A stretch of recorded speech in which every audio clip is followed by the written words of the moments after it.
So Santilli gets it in his mind that he wants to go and try to talk to the FBI, and that's a fortified compound at the airport.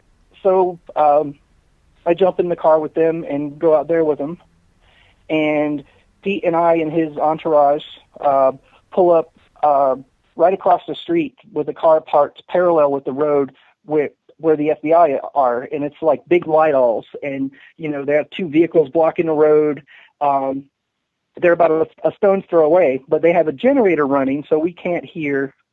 I'm being very specific as to everything that went on with Santilli because after I got here, I realized that he's a super controversial figure in the alternative media. I have no information about Santilli. I don't even know who he is. Right. I'm looking forward to researching that all academically, but I'm sure your listeners and the interweb want to hear all the particulars, so I'm going through it exactly and being very specific for you guys. Thank you.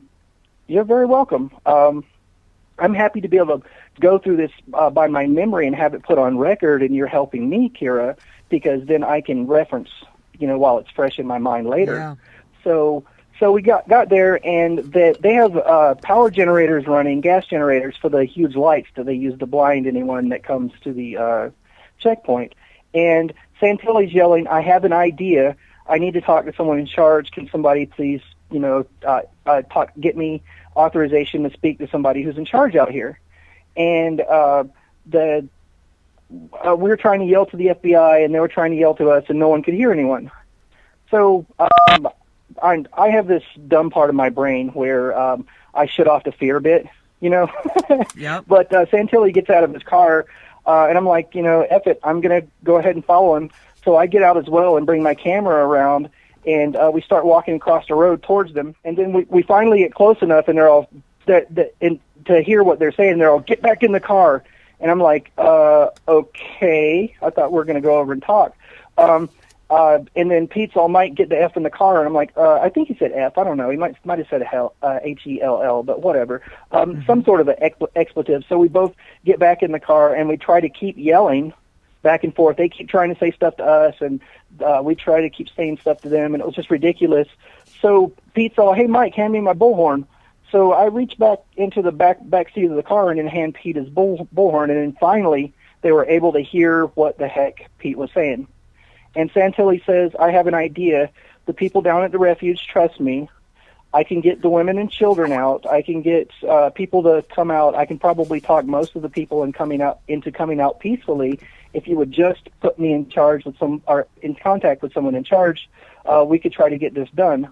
And a few minutes go by, and then they get a bullhorn and tell us again, and I'm going from memory, I don't remember exactly what the FBI told us through the bullhorn, something to the effect of they're not authorized to have this conversation, or they're not in charge, something to that effect, and that we should go and speak with the Harney County Sheriff's guys. Now, that's kind of a ridiculous thing, and the reason why I say it's kind of ridiculous is because if you call the Harney County information line, or if you did at that time, I don't know if it's still the case, but I called their information line for media, and there was, at the time of Fennicum's shooting, there was 38 county law enforcement agencies in this little town. There's only 7,000 people in this entire county. There's about 1,000 people in the city.